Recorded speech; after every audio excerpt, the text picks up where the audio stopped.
let's have a chat, let's sit down and talk, let's calm down and speak. And my cat was sitting outside of the door, so I let him in because he was like giving me the eye. Baby, come on the table, bitch. Meow, let's show you, come. It's funny because cats, right, they understand exactly what you say to them. They just don't agree with you, so they don't do what you say. I think actually that's the case with a lot of things, that you feel that people don't really hear you. They hear you, they just don't want to do it, so then they ignore you. And then that then turns into selective hearing, where like you teach yourself to ignore stuff. Everybody in the house hears me call my son, apart from my son. And then the message just gets passed across up the house. Like, Gabe, your mum's calling you. And then he runs down and it's like, why, Gabriel? Because you don't want to hear me, Gabriel. And he's like, no, that's not it. I'm like, yes, that is it. You don't want me to call your name. That's fine. Hello there. I'm back today. Try not to shout. So I don't know why, yeah, cats do this thing like where they want to like show off their belly to the human. He goes from one side to the other, but he's not coming up here, so you may not see my pretty cat with the pretty eyes. He has very pretty eyes. Come and show your eyes, baby. Alright, anyway, the point is, right, I did a video last week that I thought was a bit, actually I don't know what it was, but to me it was a bit heavy. I said something that I thought was really important, and then by the end of the video I was like I'm always anxious when I listen to my videos back, because I know that I'm always just like speaking some alien stuff sometimes, right? But this one I was just a little bit shocked with all of the things that I was saying, because I 100% know that I say them, I believe them, but you don't really hear what you're saying until you hear it back. Anyway, by the end of the video, I was a little bit upset at how I'd ended it, because I made it sound as if, well, the point is that I'm gonna come and finish the thought that I was making in my last video, because I thought it's really important.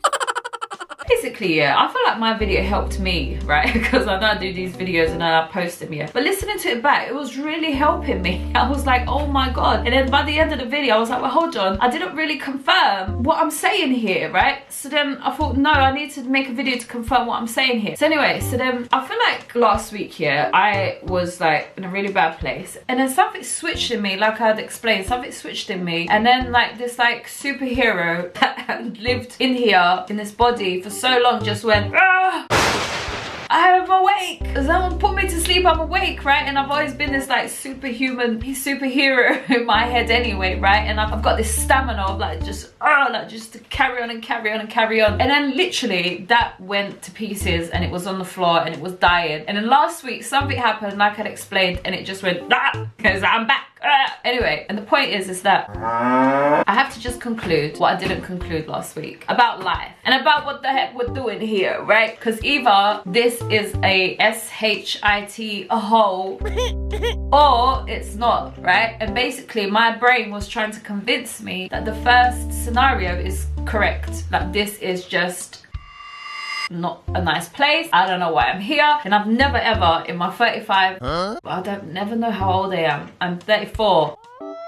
In my 34 years, I have never ever allowed myself to conclude that I am nothing, that nothing is anything, and that this is just a bunch of weird rubbish. But the point is that the superhero came back and it was like, wait a minute. And just because of this whole DNA talk, it just really like just stopped me in my like tracks. I'm like there in my car 100 miles an hour, just ready to crash into anything, and just like and I'm so done, and I'm like pressing the brakes really hard, and I'm like, wait a minute. The point is that I kept saying life has to be bigger than this. And actually, in a moment of like when you're sinking and stuff, yeah, at least I'm saying that, because then hope is still there. But at this break where I am now, where I'm like, I feel like I've just like stepped out of that for a second. I'm like, no, life is more than this. Like it 100% is more than this. Life is more than this. Everything that's happening right now, all of the conclusions that we've come up with about life and about who we are and about where life came from and why life is here, everything that you've ever heard about life, the truth is much grander and bigger and better than what has been said in the past recorded 2,000 years. Because I don't know, is there more recorded than that? I don't have access to it, which is the problem, right? I don't have access to anything.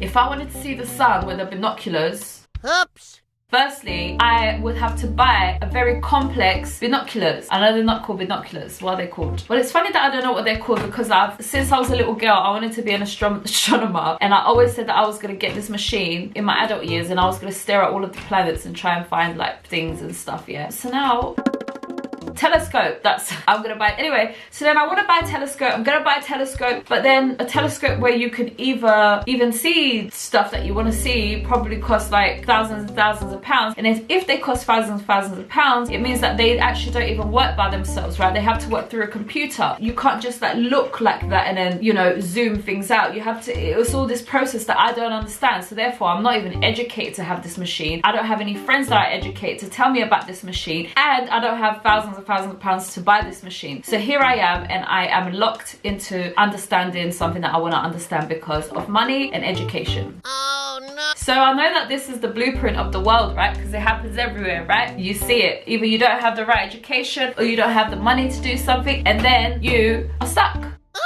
But the point is, what I was making, right, is that instead of sinking into that depression, kind of going like, oh my gosh, I don't belong in this world, what the time has come for now is that we stand up and say, no thank you, this is not right, no thank you. We're like, I cannot stand and watch things that are incorrect and watch things that are not right. So I feel like now is the time to step up to change, right? Because this isn't good enough, right? The fact that I'm there in my wardrobe and I'm squeezing in my garment pieces, I've never used that word before, my clothing pieces, never said that before either, pieces, they're clothes, right? But I'm hanging my clothes in my wardrobe, there you go, that sounds familiar. I'm there squeezing because I have access on the internet to other people's wardrobes, and I have access to these videos of how much space some people live with, and then even then those rich people are like cluttered, and they're like, oh my gosh, I need a new house because I'm all cluttered, and then they've got the option to buy the new house because they're too cluttered. I don't have that option, right? I've got my savings that I'm trying to save for this particular thing, and if I'm not going to use it for that, then I failed. We've come to a time where we are observing how fast communication is right now, that these things are not right. And I feel like we've arrived at a point now in life where these things are actually going to start to show itself up of like, but why is it like that? And why do we live like this? And isn't there a better way? And this is the point that I'm making, right? Is that when you ask yourself that question, is there a better way? This whole entire new world just lights up in front of your eyes, which is the better way, right? Once you ask the question, you're supposed to have the answer, and that's how life works. So once you ask the question, the answer is given. This is how a better way would look like. And actually the only thing that ever stands in the way of these visions that come out of nowhere and it says, yes, this is possible, follow this vision, the only thing that stands in the way of that natural guide is humans, other humans, humans who will come along and tell you that your vision is incorrect, your vision is wrong, it's not time for your vision is rubbish, you're crazy, oh what a nice vision, but it's just impossible. Other humans would be the only thing that stands in the way of a new world that gets given into your brain first, and then we create it outwardly. But the good news is that there's too many people on earth now that are here to make sure that this change goes ahead without being swerved by other humans and without being swerved by pain and depression, although I've definitely been swerved by pain and depression. The point is, I am saying that this world is much bigger than all of the illnesses, all of the God talk, all of the science talk, all of the depression talk, every single thing. Life is way bigger than this. I'm happy to find that in myself and then show other people what I'm talking about, rather than keep talking about it and keep preaching about it and talking about something that I don't have access to and something that I don't know how to properly explain. I'm gonna take it upon myself to actually just show the example of what I'm talking about, right? Which obviously is my task, and I'm off on my way to do that. But I just wanted to come here and say that I want to make it very, very clear that it's not that life has to be more than this. Life 100% is more than this. And here's the thing, because like there's so much going on at work, and I keep using these examples at work, and not really because I don't really go into them, right? What I'm noticing here is that my brain, and I won't even fight my brain on this, it sounds right to me. I have this kindness feeling towards something, so therefore I am not going to change my mind, right? If I was being nasty, and if I was being like a bit aggressive, and if I was being a bit like angry inside of my chest, and then somebody said, oh Nayna, I don't think that's right, then I would be like, I think you're right. But when it's something that comes from kindness and it comes from like sense and it comes from like, I don't know, something that just makes sense, there's absolutely no way that I'm changing that, right? The point is that I'm observing that my type of brain, yeah, if there's a house, yeah, and this house is spotless and it sparkles, and there's this one room in the house where all of the dirty stuff just gets put in there, and this room is horrendous and it's dirty and it's disgusting, but the whole entire of the house, yeah, is beautiful, and nobody ever goes to that room, nobody knows it exists, right? My brain cannot live like that. It can't just accept dirty room that nobody pays attention to, because for me it's like, okay, so then the house is not complete, because the house is complete when the house is complete, and for me the room has life, right? So if this room is dirty and it's like full of things, and I'm wondering how the room feels, and actually the energy of the room then does spread out to the rest of the house. So even though you've got this pretty sparkly house, your one dirty room is actually bringing the house down, and others will be like, oh no it's not, because nobody even knows it's there. And for me it's like, point is that I cannot leave the room alone. And what I'm noticing is that a lot of people definitely can and do leave that room alone because they don't see logic in trying to resolve the issue. But here's the problem I'm having, right? Problem number one, if you leave that room like that, the inhabitants of that room, and let's be clear, right? People assume there's no, they don't think about the people who might be living in that space. They only think about what they want to think about. But the truth is that in that dirty room, there will be inhabitants in that room, meaning people have to live in those conditions. So when those people, and they can be left in the dark for as long as possible, right? But when those people then realize what the rest of the house is doing and what they have to then deal with, right? That creates, well, it creates what we have today, where people are against each other, where people fight, where people don't live in harmony, where people are angry, where people feel like they're separated from each other. Living people to inhabit spaces where they're dirty and they're not taken care of, whilst being in the same house as this beautiful house that other people get to walk around freely and enjoy, and those people don't, right? That causes bad problems, and here we are today. We hate each other basically, right? So you might as well just clean up everything that you have, everything that you are. You don't want to ignore things, right?